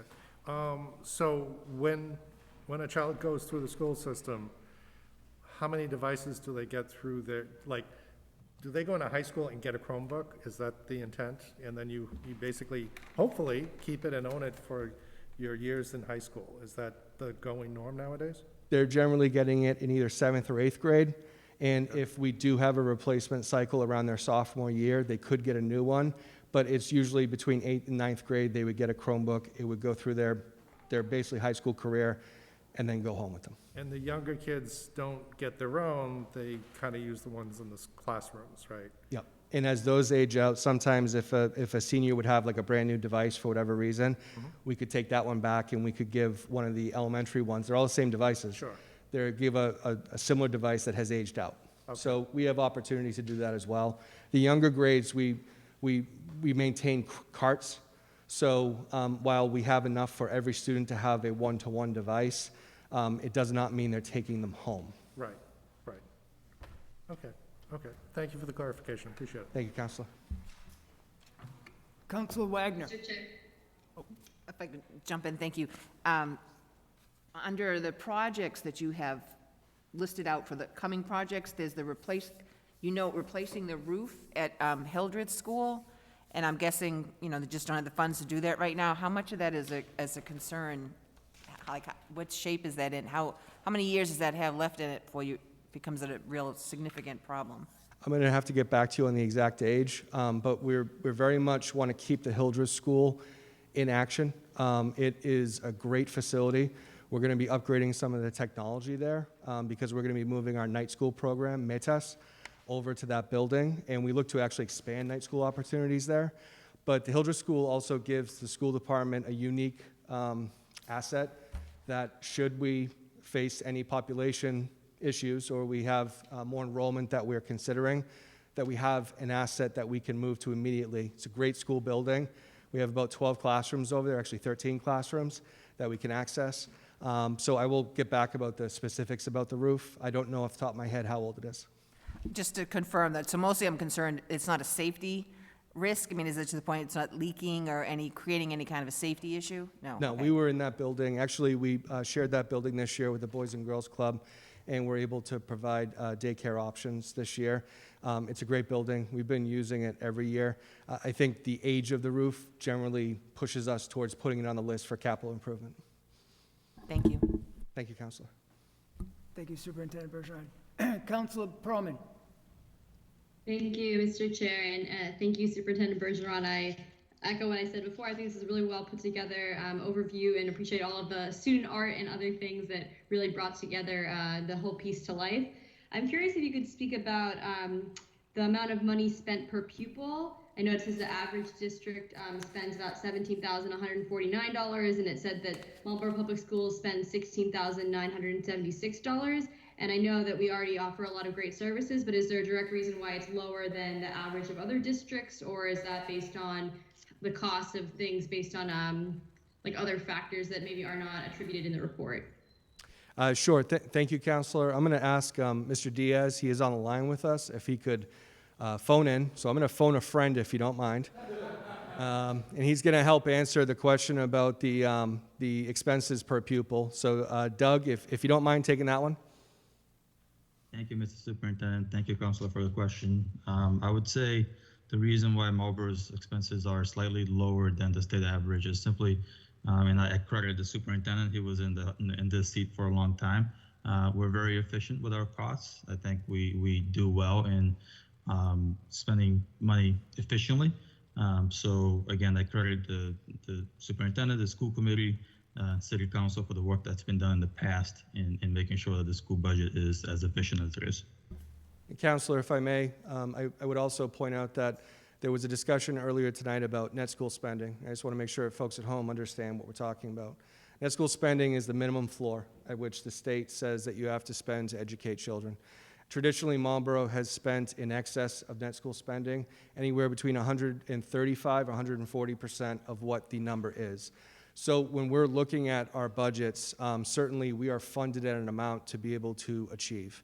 And what it really means is we're spending 35 to 40% more every year than what the state says you have to educate children. So when we look at that, especially with the state numbers, those are going to widely change community to community depending on a number of factors. There are some very small communities that have very expensive student averages, $23,000 to $25,000 per student, because they just can't get the efficiencies of a larger district like us. So I appreciate the question, but Doug and I are very much on the same page. We have the resources we need, and we thank the council for that. Wonderful. No, I'm glad to hear that. I imagined it was just the efficiency that was indicated. I know some of the contracts, such for transportation, was noted as being less than, it could have been based on securing a really good long contract. So I just wanted to have that background information. Another point I wanted to bring up that I was really excited to see and would just love maybe a little bit of additional information was around the priority 1.1 around preschool tuition elimination. I felt like this was really the gold standard, if not higher than, and I was so pleased to see this as one of the priorities moving forward and wanted to, know if you could speak a little bit more about this process and if that's going to take effect, this coming year. Yes, thank you, Counselor. So this fiscal year that we're in currently, we were able to eliminate the preschool tuition at the Early Childhood Center. I believe that makes us the first community in the Commonwealth to offer a full-day preschool option for students. It's very important to us. Research has shown very clearly that early literacy in a high-quality preschool program will have a transformational effect for kids their entire lives. It's going to increase the ability for them to get all the way through high school. That's how important it is. So in our budget for next year, for fiscal year 22, we are maintaining that there will not be a fee for preschool. We also believe that a fee for preschool, while almost all communities do it, it presents a barrier for a lot of families, even on a sliding scale. So that barrier can be the detriment where they say, I'm not going to have my student in a preschool. And what we want to do, we can't offer a full 100% preschool for every child in the city, but what we can do is open up enough slots in our preschool to be able to serve as many kids who come from economically disadvantaged backgrounds as possible. So this is part of our long-term plan, and you can see on fiscal year 23, 24, and 25, we're looking to expand one classroom with a teacher and a paraeducator per year so we can continue to expand preschool options for students in the city at no cost. And again, I do believe, we've asked, we haven't found anyone else who's doing it yet, but we do believe we are the first in the Commonwealth to do that. I am so pleased to hear you give additional information. This really lit me up when I was able to see it, because it seems like such a way to provide equitable access and would have really great outcomes in the future for those students. So I really want to appreciate the entire school department and everyone involved for prioritizing this. And I had another question regarding the information around the increased local contribution that will be coming in the future, as well as a drop in maybe some of the Chapter 70 aid moving forward. I know this is based on, the economic stability of Marlborough overall, and wanted to know if you see that happening at a certain pace moving forward and what we might be seeing down the pipeline. Thank you, Councilor. I would say the good news is the additional required contribution from the city has already been paid. We're not going to come to you with an additional bill. It's paid as part of the budget that we get approved through the city. So although that number is increasing, that number is still closer to the net school spending number, which is, as I described, the floor. And really, the number increasing is actually a credit to the city. And what that is really talking about is your increased capacity to tax. So what they're looking at is two figures, and Mr. Diaz can correct me if I'm way off on this, but they're looking at your land valuation and you're looking at your income for your city. And as those have both increased in Marlborough, the state is saying basically that you have more capacity to fund your education system. The good news is, and we are very thankful, you have already funded us at a level higher than net school spending. So there's no direct bill or anything like that you'll be seeing. And as far as how that will increase, I'm not sure, Mr. Diaz, if you have any thoughts on that from your point of view. Thank you, Superintendent Bergeron, and thank you, Councilor, for the question. I think there was a significant change in the way the funding formula was calculated back in 2007, and the formula was very beneficial to the city of Marlborough. We've been seeing increases in Chapter 78 since 2007 that were fairly significant. And I think what we wanted to point out in this budget cycle is that we are seeing an end to that very high Chapter 78 increase every year. Like Mike said, credit to the city council and the mayor. The state is saying, yes, you will need some additional increases. The city is already giving us more than the state says that the minimum is. But as that number continues to grow, the state is essentially saying that the city has the capacity to absorb some of that growth because of where we are fiscally. So I would say it is my prediction, and please don't hold me to this, this year we were held harmless, which meant that we weren't giving anything new other than a set number per pupil. That's Chapter 78.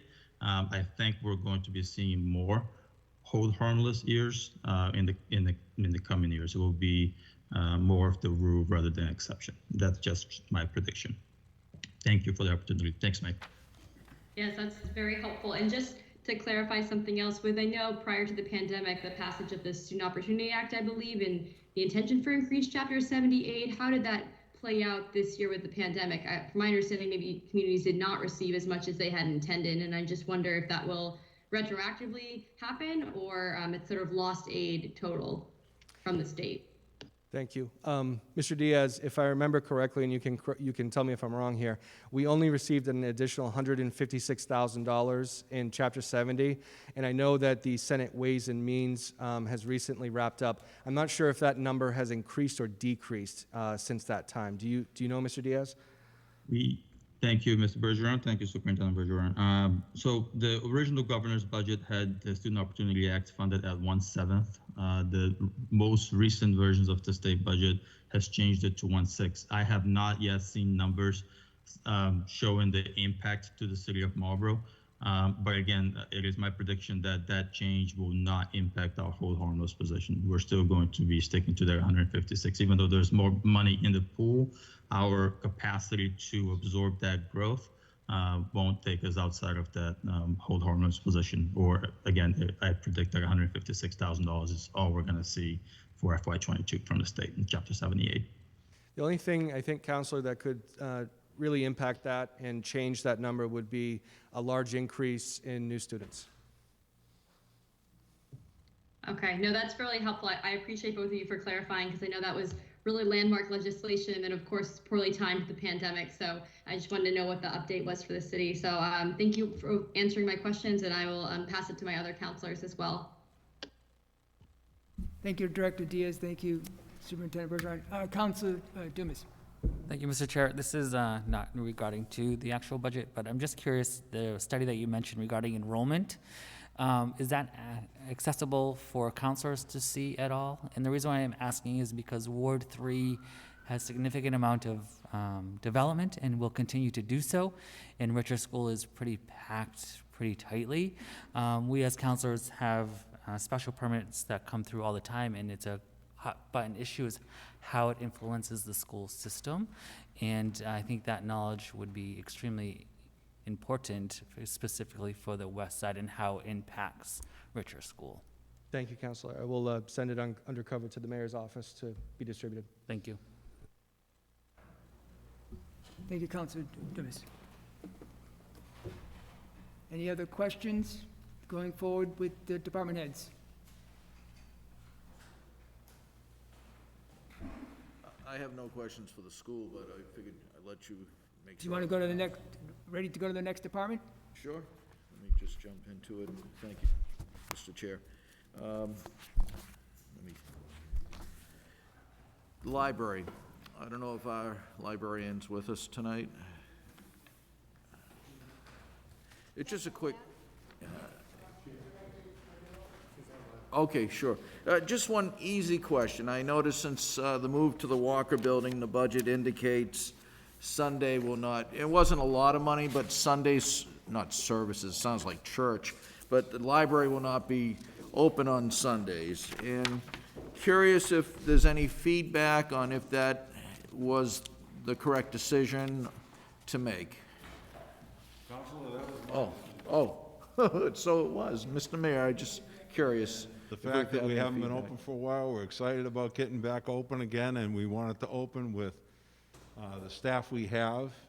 And I have talked to Margaret about bringing back a few additional staff people, but we won't be fully staffed. And so the reduction of Sunday was, we had a discussion about it, but you know, it was thought that this year we could probably get away with that because we have tight quarters.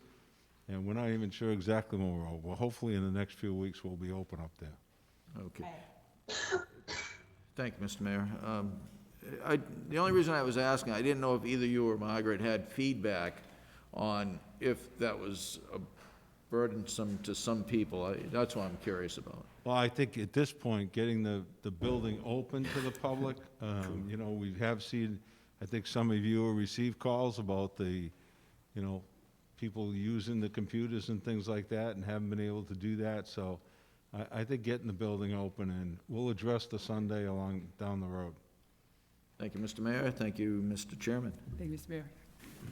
Any further questions for department heads? Mr. Chair? Councilor Perlman. I just had a quick question on the flow chart of the library, just since we were on that topic. I know there was some color coding that's shaded, but I have like a black and white version. Is there a reason why it's shaded a certain way? Is that people that are currently hired and then there's intention to hire more people, or I just wanted some clarification on the color of the chart. As I recall, the color is based on different departments within the library. That I haven't, that's my recollection. Right. Okay, thank you. Yeah, it's black and white, so I didn't know if there was a differentiation between, the positions based on that coding. So thank you. Director Cardell. Any further questions for department heads? Council Orm. Thank you, Mr. Chair. The next questions I have would probably be to the mayor. It's on celebrations. We had budgeted back in the FY20 budget $35,000 for various events, including Labor Day, summer concerts, advertising, and other celebrations. Since with COVID, many of those were not held. I'm looking at page 113, just so you know, and curious if that money was spent. If not, is it going back to free cash? Thank you, Mr. Chair. Through you to the mayor. Well, there's a year-to-date number in there, but let me take a look. I don't believe we spent much or any of that. Yeah. If it was minimal, and as I stated at the last council update, I plan on coming down to the council. I think it was requested I talk about projects moving forward, and Mr. Chair, if I can add? Mr. President. So the celebration account in fiscal year '21 this year has $36,000 in it. We've spent a little less than $2,000. So there's about a $34,000 balance in the celebration account.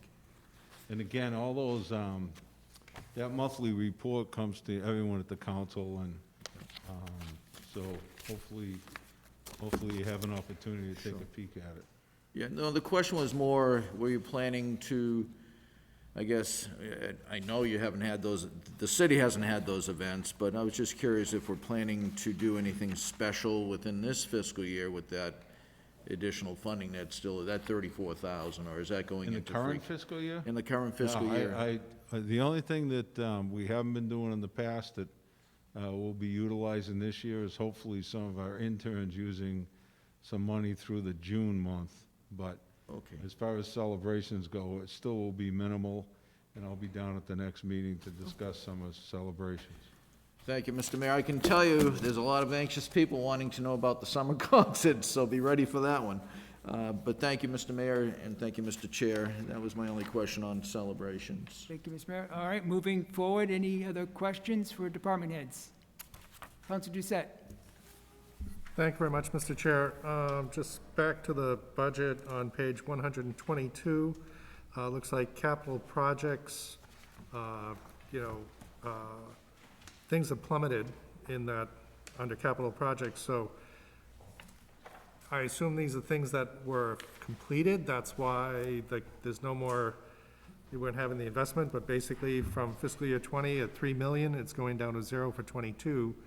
So what were the projects that were completed, and what would be projects that would be under this that, why did it suddenly hit 0 kind of thing? Say that again? Why did it hit 0? I mean, I just was surprised that it dropped down, capital projects dropped down to 0. Well, again, as I mentioned at the beginning of the discussion, that was a line item that was zeroed out. We're planning on utilizing the outstanding capital outlay money that has not been utilized at this point. Okay. In the capital outlay, this is money that we put in the operating budget every year. So we just want to burn up some of that other money rather than hit the taxpayers for an additional. So this is the reference you were talking That's about? correct. Okay, I appreciate that. Mr. Chair, if I can help Council Mr. Doucette. President. So, again, fiscal year '21, we have $18 million in that capital budget account because we move money from free cash and other funds to fund capital projects. But starting the year, it was just a $300,000 line item. So I don't want the perception that we're not doing capital projects. There's $18 million in the account right now. So I don't want Things were people... backed up from last year because of COVID, so. Correct. Yeah, Thank you. Yeah, no, I get that. The other, Open space, 559,445. Is that the actual purchase of open space or maintenance? This is page 123. This is on page 123, line item 58,170, capital outlay, open space, 550, oh, sorry, that was for fiscal year 20, I'm sorry. So there's no open space commitments for this year? That's correct. Okay, correct myself, thank you.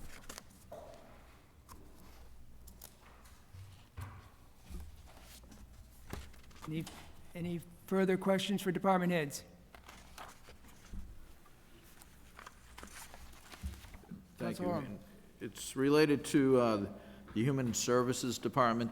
I don't know if anyone's online for that. If not, maybe the mayor can help me with my question. We're pretty much looking at a budget of 41,106. Originally, the actual spent last year was 32,000. Well, up to this point, it's 32,000. I thought with all the COVID-related items that department would have been overwhelmed, but this is a contract, correct, with United Way? That's correct. So we do a flat amount with United Way, and they backfill the services. They've actually received a few additional grants. We've actually put some more money up there for like the food pantry. Yep. And everything Nilsa needs up at her office there. So we have the funding for it. I think there's I want to say a 2% increase in their contract this year. But the United Way handles all our human services. It's worked wonderfully. They have so many programs over there, and it's a great organization. So we want to continue to utilize that. Well, and thank you, Mr. Mayor, and as long as we feel that number is sufficient, I know we can't add to your budget, but again, it's just I'm forward-thinking about what we went through this past year. And I will say, if it wasn't for the residents of this city who came to the forefront to help out at that food pantry, and it just, when it comes to human services, I worked in a town which had a full-time person, so, and it was a small town, a town of 20,000. I just want to make sure we're providing that service that's needed for a city of 40,000 plus. And the good thing is, this is Mayor? a full-time person that we have in the office. Yeah. That really covers her salary. Okay. And the rest of the services are through the United Way, but we pay them a contract for a full-time position there. And Oh, okay. that's Nilsa, so she does a fantastic job. She's up the Walker Building, and to be honest with you, Counselor, when the last contract came in, I actually increased it 2%. They didn't increase it, I increased it 2% because of the great services that they give us. Well, thank you to you, Mr. and Chair? thank you to them. Oops. Mr. President, So to Council Orem, if you get a chance, watch last week's Government Academy. Barbara LaGrande from the Marlborough Community Cupboard and Will Myers she filled in for Nilsa. They did an outstanding job telling the residents all the services they provided, and you are correct, the generosity of the Marlborough folks to the community cupboard. They're at the point they can't accept clothes anymore. They've got too many. So watch the Government Academy on last week. I'm telling you, you will be very impressed with what's going on in the human services world. Thank you, Mr. President. Thank you, Mr. Mr. Chair. President. Councilor Doucette. Thank you very much, Mr. Chair. Actually, I have a question about basically sewer. On page 143, my apologies for bringing it back up. Repairs maintenance on the Easterly treatment, looks like the budget's going up for that. I'm assuming there's some major work being done there. So what's the time frame for that? This is on page 143 of the budget. Second item from the bottom. So it's an increase of $75,000. I assume this is a project that's being planned out to get worked on, so how many years is this gonna take to get done? So this would be for various projects that we have planned, and also to have a little bit of buffer for unplanned things that come up. As you might imagine, a plant of that size and of that complexity, there's quite a few mechanical equipment that It just has a lot of age on it. You'll recall that the upgrades that we did to that plant were going on some years now, and those parts and pieces wear out. So we have some planned activity, and we also want to have some money there for some unforeseen expenses that come up. Okay.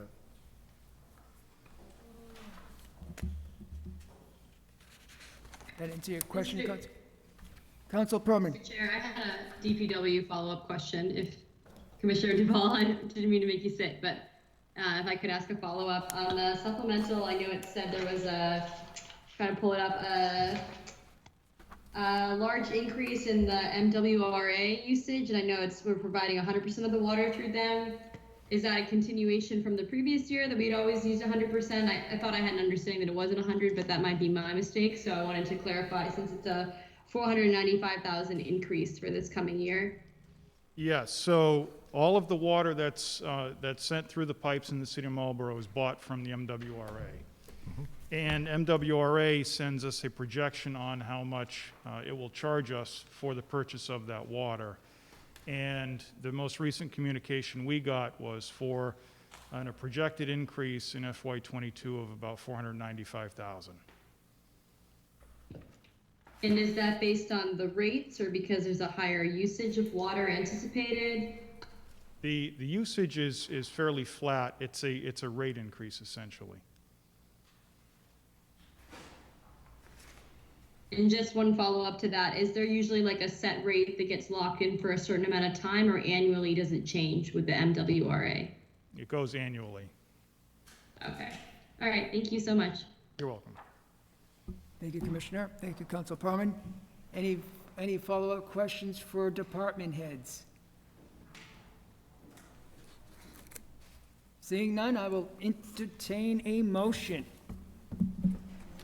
Councilor Tenera. Councilor Roby Thank you, looked Chair. like she was trying to speak, Mr. Chair. Council Perman.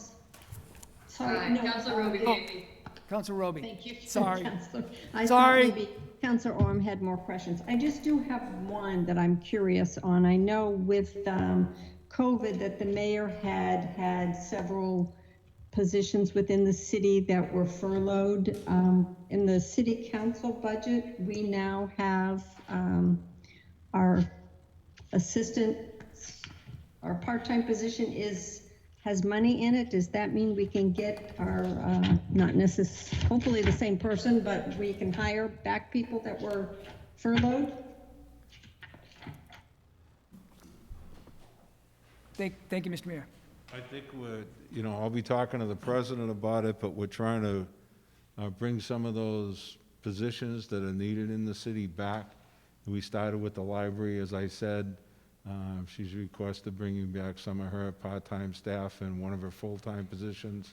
So we wanted to make sure they were properly funded, and hopefully before this budget takes place, we'll have all the positions that need to be filled back. Thank you. Thank you, Mr. Mayor. Thank you, Council Roby. Council Perlman. Thank you, Mr. Chair. I just had a question on the Human Resources Department. I don't know if Director Purple is on the line.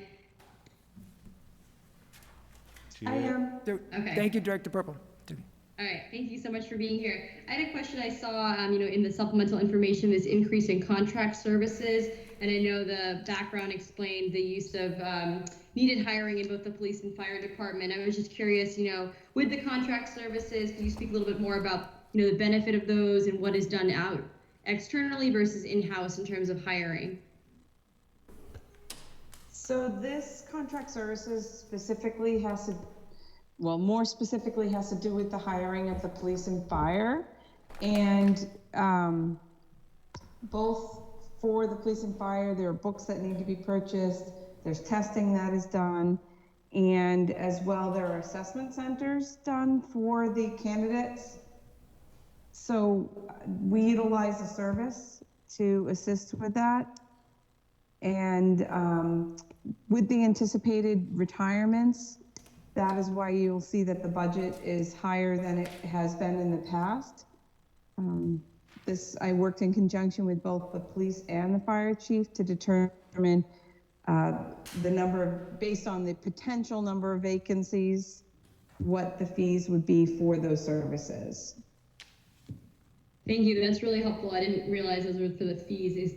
Specifically, I thought it was more for the process of the hiring, but that makes a lot of sense. Thank you for clarifying. Yeah, no, we will be working with the vendor and the police chief and fire chief, depending on which department, but yes. Thank you. Sure. Thank you, Director Purple. Thank you, Council Perlman. Any further questions? Councilor Tenera. Thank you, Chair. I just want to thank the mayor for putting up a great, well, obviously it's level funded, so can't get any better than that, I guess. So, and I'm not so much the micromanager. I trust the mayor. He's a micromanager expert, champion. So, so we don't have to worry about so much. He knows each department well, and he can probably speak to each one of these except for the IT guy, because he goes off on a tangent sometimes. So anyways, with that, I accept, and make a motion to accept this, to approve the budget. Thank you. I will second that. Motion has been made and seconded to approve the FY 2022 budget recommendation in the amount of $173,983,364. Any further discussion? Seeing none, I will call the roll. Councilor Dumas. Councilor Dumas votes yes. Councilor Tenera. Councilor Tenera votes yes. Councilor Oram. Council Oram votes yes. Councilor Perlman. Councilor Perlman votes yes. And Councilor Irish votes yes. It carries 5-0. Thank you, Finance team. Motion to adjourn. I will second that. Motion has been made and seconded to adjourn. I will call the roll. Chair Irish? Oh, excuse me, Councilor Perlman. Given that we just voted on this, I didn't know if we needed to publicly, on the meeting, say that we wouldn't be having the other meetings that are scheduled. Yeah, absolutely. I will speak to Ms. Karen, and we will go on canceling those meetings, and the city clerk. Mr. Clerk, we will cancel. Yes, absolutely. Thank you, Councilor Perlman. Motion has been made and seconded to adjourn. I will call the roll. Councilor Dumas. Councilor Dumas votes yes. Councilor Tenera. Councilor Tenera votes yes. Councilor Oram. Council Oram votes yes. Councilor Perlman. Councilor Perlman votes yes. And Councilor Irish votes yes. We are adjourned at 8:02 p.m.